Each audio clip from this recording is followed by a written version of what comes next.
이 천지간 만물들아 함께 부르겠습니다. 이 천지간 만물들아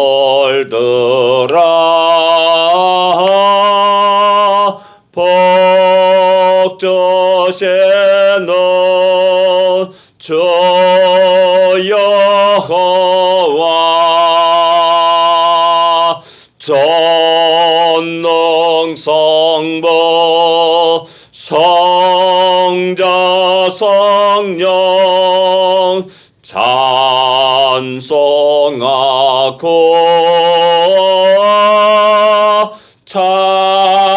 찬송하세. 아멘.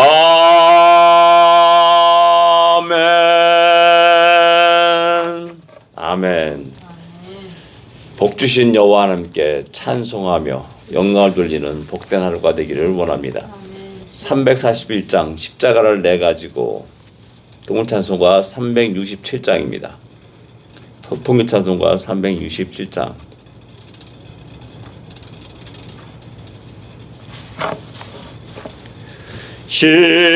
십자가를 내 가지고 저를 따라갑니다. 이제부터 예수로만 나의 보배 삼겠네.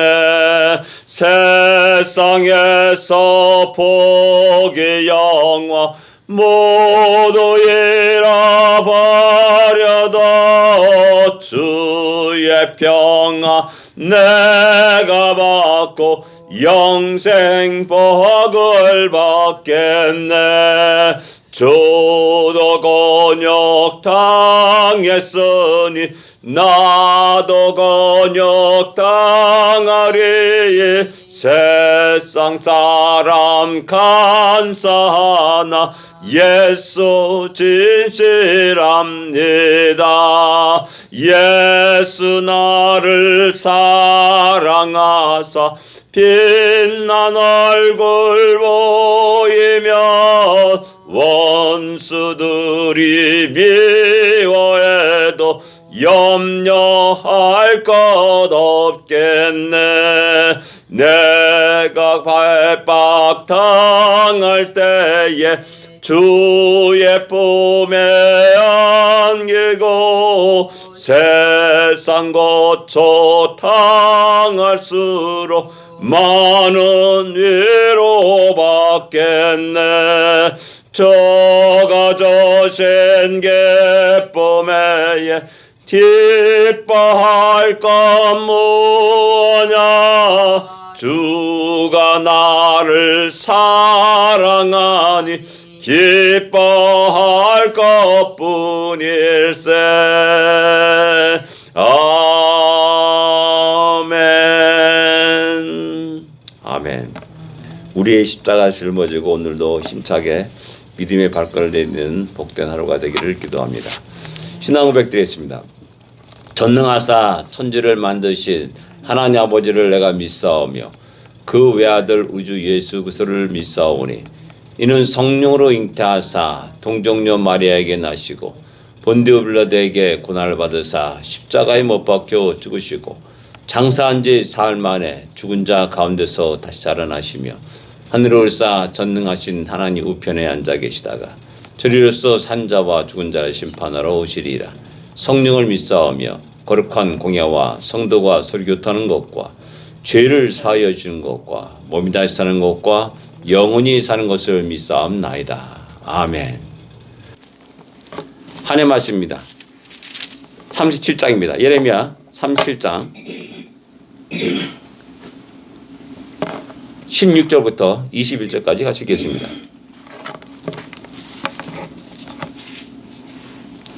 (37장) 16절부터 21절까지 말씀입니다. 같이 읽겠습니다. 예레미야가 뚜껑 씌운 웅덩이에 들어간 지 여러 날 만에 시드기야 왕이 사람을 보내어 그를 이끌어내고 왕궁에서 그에게 비밀이 물어 이르되 여호와께로부터 받은 말씀이 있느냐. 예레미야가 대답하되 있나이다. 또 이르되 왕이 베발론의 왕의 손에 넘겨지리이다. 예레미야가 다시 시드기야 왕에게 이르되 내가 왕에게나 왕의 신하에게나 이 백성에 무슨 죄를 범하였기에 나를 옥에 가두었나이까. 바벨론 왕이 와서 왕과 이 땅을 치지 아니하리라 예언한 왕의 선지자들이 이제 어디 있나이까.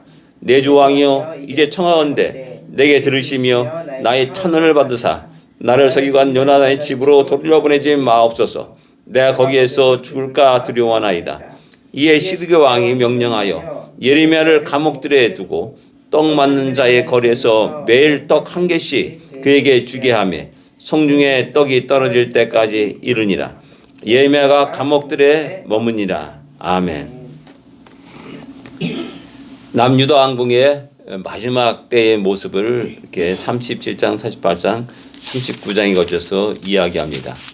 그때 이제 풍전등화 같은 그런 국가적인 위기 상황 속에서 마지막 왕인 시드기야 왕은 조용히 예레미야에게 제일 먼저 여호와께 기도할 것을 요구합니다. 그게 이제 3절에 나옵니다. 3절에 하나님 여호와께 기도하라 라고 이렇게 부탁을 합니다. 뭐 이때는 예레미야가 갇히지 않은 상황이었습니다. 그래서 기도했겠죠. 근데 신기하게도 갈대아 그 바벨론 군대가 떠납니다. 그게 5절에 나오는 말씀입니다. 갈대아인이 그 소문을 듣고 예루살렘에서 떠나더라. 뭐 놀란 기쁨이 있겠죠. 포위된 상황에서 떠나니까는 야 예레미야가 기도했더니 떠났더라. 아마도 어떤 많은 사람들이 이제 그들이 다시 이제 돌아오지 않을 거다라는 이게 생각 속에 빠질 수도 있습니다. 왜?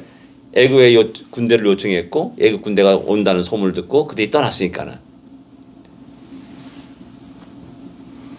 우리가 잠깐 그 순간순간을 보게 되면은 야 됐다 하나님 나에게 역사했구나 라는 사실을 인정하고 말할 때가 있습니다. 그리고 나서 야 됐다 하면서 이제 모든 영적인 그런 것들에 대해서 귀를 기울이지 않고 다시 또 원대복귀하는 우리들의 모습을 볼 수가 있습니다. 근데 떠난 것이 아니라 잠시 파멸과 멸망을 심판을 유예했을 뿐이라는 사실입니다. 이걸 깜빡 잊어버리고 야 됐다라고 이렇게 되는 그런 그리고 여전히 자신의 불신앙과 우상을 향하여 달려가는 그런 발걸음을 돌리지 않는다는 사실입니다. 그리고 결국 이제 다시 이제 예레미야를 갖다가 감옥에 가둡니다. 너가 바벨론 왕이 항복하러 가는 것도다 하면서 잡아가지고 요나단 집에 감옥에 가두게 됩니다. 근데 또 이제 오늘 본문의 말씀처럼 시드기야 왕이 조용히 비밀이 그를 불러내 가지고 야 하나님께서 말씀하신 것이 있느냐라고 질문을 합니다. 예나 지금이나 하나의 뜻은 변함이 없습니다.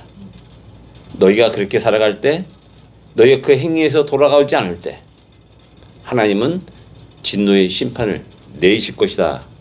그 대상이 그 바벨론 군대를 보내시다 멸망시킬 거다라는 말입니다. 살 길은 하나 너희들이 항복하는 거다라는 것입니다. 어느 나라 어느 백성이 적군에 항복하기를 권하는 사람이 어디 있겠습니까? 우리 동양이나 일본의 그런 나라들은 항복하는 걸 가장 수치로 여기는 것이 일반적인 정서입니다. 그래서 일본 사람들은 2차 대전 때 반자의 돌격을 해가지고 아주 너무나 많은 수 없는 사람이 죽어가는 겁니다. 아주 그냥 어떻게 보면 그냥 맨몸으로 돌격하는 겁니다. 그냥 그 촉으로 누르르 걸려가지고 누르르 수백 명이 막 그냥 거기서 다 쓰러지는 거죠. 이게 일반적인 우리 동양 사람의 정서인데 그것도 또한 서양도 과거에 비슷한 그런 모습을 보였죠. 근데 항복하라고 합니다. 항복하라고. 왜? 이것이 하나님의 뜻이요. 이것이 당신들의 살 길이라는 사실을 알고 있기 때문에 칼에 목에 들어와도 그것을 갖다가 증거하고 말씀하는 겁니다. 가볍게 살짝 달콤하게 포장해가지고 거짓 선지자들처럼 거짓말하는 것이 아니라 진실되게 하나님의 뜻을 그대로 선포하고 있습니다. 그리고 나서 다시 요나단 집으로 돌아가지 않게 하시옵소서. 내가 죽을까 하노라. 이렇게 이야기합니다. 또 역시 예레미야의 연약한 모습도 우리에게 보여주고 있습니다. 우리는 굉장히 강한 척할 때가 있습니다. 아무것도 부족한 게 없다고 생각하면서 이게 포장할 때가 있습니다. 근데 성경을 보게 되면은 모세도 연약한 모습을 보여주고 있고 나를 내 생명을 취하소서라는 이런 모습을 그대로 보여주고 있습니다. 다윗도 넘어진 모습도 그대로 폭로합니다. 그 예레미야도 역시 마찬가지로 그런 자기의 약한 연약한 모습을 그대로 보여주고 있고 공개합니다. 베드로가 넘어진 실패한 예수를 3번씩이나 저주하여 맹세하여 부인한 그 사건도 성경은 그대로 기록하고 있습니다. 그래서 우리의 연약함을 감추고 포장하는 것이 아니라 우리의 연약함을 깨닫고 하나님께 기도하고 하나님을 의지하고 하나님의 놀라운 능력과 권능을 구하며 살 것을 우리에게 요구하고 있는 겁니다. 예레미야가 죽음의 공포에 휩싸였고 또 그것을 사정하는 모습을 보여줍니다. 그리고 또 시드기야 왕은 그에게 은혜를 베풉니다. 그리고 37장에 넘어가면서 또 역시 사람들이 야, 저 사람은 왜 갈대아 군대 포위되고 또 이 성이 멸망당할 것이고 또 항복하는 것이 살 길이라고 말하느냐 라면서 야, 이 지금 사람들에게 백성들이 마음을 연약하게 한다, 낙심하게 한다 라고 또다시 가둬가지고 저 물 구덩이에 우물 속에 던져 넣습니다. 마침 그거는 이제 물이 없는 구덩이라고 이렇게 말을 합니다. 그때 이제 구수인 에베멜렉이 찾아가지고 왕이요, 저 의로운 저 예레미야를 그대로 두시면 안 됩니다. 해가지고 또 명령해가지고 그를 끄집어내가지고 비밀한 곳에 또 두게 합니다. 그리고 또 찾아갑니다. 시드기야 왕이 야, 하나님께서 말씀하신 곳이 있느냐? 또 찾아가요. 근데 역시 변함없이 왕이요, 항복하십시오. 그것이 당신이 살 길입니다. 이 백성이 살 길입니다. 라고 하나님의 뜻을 이야기합니다. 시드기야 왕은 분명한 하나님의 뜻을 여러 번 물었고 여러 번 들었습니다. 그리고 그 말씀대로 되어져가는 역사를 보았습니다.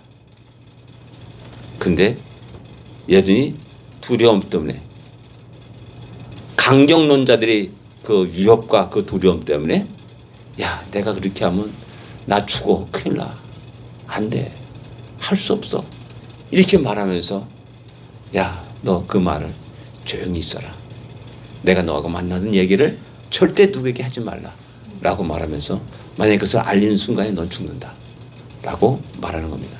이 상황은 앞에 부분과 두 번째 부분 이렇게 보면은 연결해 보면은 이제 강경론자들이 더 극성을 이루어가지고 이제 어떻게든지 이제 시드기야 왕을 협박하고 절대 항복하면 안 됩니다 라는 이런 이야기를 하게 되는 겁니다. 이런 모습은 AD 70년에 예루살렘 멸망할 때도 그대로 있었습니다. 그 강경론자들이 예루살렘 성을 완전히 장악합니다. 그리고 절대 항복할 수 없습니다. 끝까지 항전하고 전쟁을 하죠. 그 완전히 이제 예루살렘 성 자체가 없어지고 예루살렘 성전 전체가 돌 위에 돌 하나 남지 않는 그런 비극적인 상황을 맞이하게 되고 수많은 사람이 죽음을 당하고 포로가 되어서 끌려가고 노예가 되는 그런 일들이 일어나게 되는 겁니다. 근데 하나님의 뜻은 여전히 똑같습니다. 야, 항복해라. 그것이 너의 살 길이다. 바벨론의 포로 생활하는 것, 그것이 곧 하나님의 뜻이다 라는 사실을 이야기하고 그 바벨론 포로 생활하는 그 사람들이 아름다운 무화과, 참된 무화과, 썩은 무화과가 아니라 좋은 무화과다. 내가 그들을 통해서 다시 돌아오게 할 것이고 다시 새롭게 이 땅을 건설할 것이다 라는 사실을 갖다가 말씀하고 있습니다. 이 말씀은 변함이 없습니다. 그러니까 살고자 하는 자는 항복하라 라고 하는 겁니다. 어느 편에 설 것이냐는 겁니다. 내 자존심과 내 어떤 그것을 지키기 위해서, 명예를 지키기 위해서 끝까지 항거하며 지킬 것인가. 그것 때문에 하나님의 뜻과 계획들을 거스리며 계속해서 한가할 것인가라는 겁니다. 우리는 그 하나님의 뜻에 모든 것을 내려놓고 귀를 기울이며 아멘 하고 따를 수 있는 우리가 되어야 됩니다. 그럴 때 진정으로 하나님은 우리 가장 연약할 때, 넘어졌을 때, 실패했을 때 다시 우리를 잡아 일으켜 세우십니다. 이것이 성경의 비밀입니다. 내가 강한 척할 때 하나님은 나를 치십니다. 나의 교만을 치십니다. 나의 가진 것을 치십니다. 나의 건강을 치실 때도 있습니다.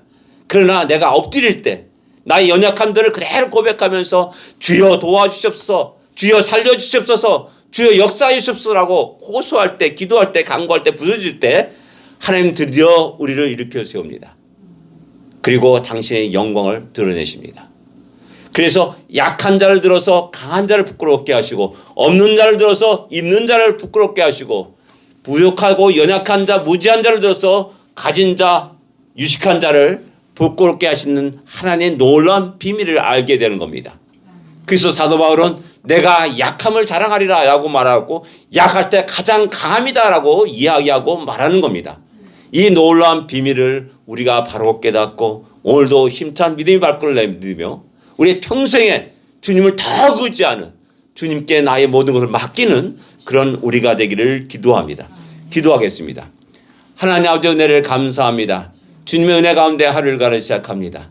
하나님 도와주시옵소서, 역사하여 주옵소서, 인도하여 주옵소서. 우리 주의 사랑하는 백성들에게 복의 복을 더하여 주시옵소서. 하나님의 은혜로 살고 있음을 우리가 깨닫고 고백하며 또한 그 하나님의 영광을 드러내는 복된 우리의 인생이 되게 하여 주옵소서. 우리의 약함을 자랑하게 하시옵소서. 우리의 없음을 자랑하게 하시옵소서. 우리의 부족함을 자랑하게 하시옵소서. 우리의 무지함을 자랑하게 해주시고 오직 주의 놀라운 능력과 권능이 우리 안에 역사하게 하여 주시기만 간절히 바라고 원합나이다. 오늘도 그런 승리 하루가 되게 하여 주시옵소서. 예수님으로 간절히 기도드립니다. 아멘. 하늘에 계신 우리 아버지여, 이름이 거룩히 여김을 받으시오며 나라의 마옵시며 뜻이 하늘에서 이루어진 것 같이 땅에서도 이루어지리이다. 오늘날 우리에게 일용할 양식을 주옵시고 우리가 우리에게 죄진 자를 사하여 준 것 같이 우리 죄를 사하여 주옵시고 우리 시험에 들지 말게 하옵시며 다만 악에서 구하옵소서. 되게 나라와 권세와 영광이 아버지께 영원히 쌓옵나이다.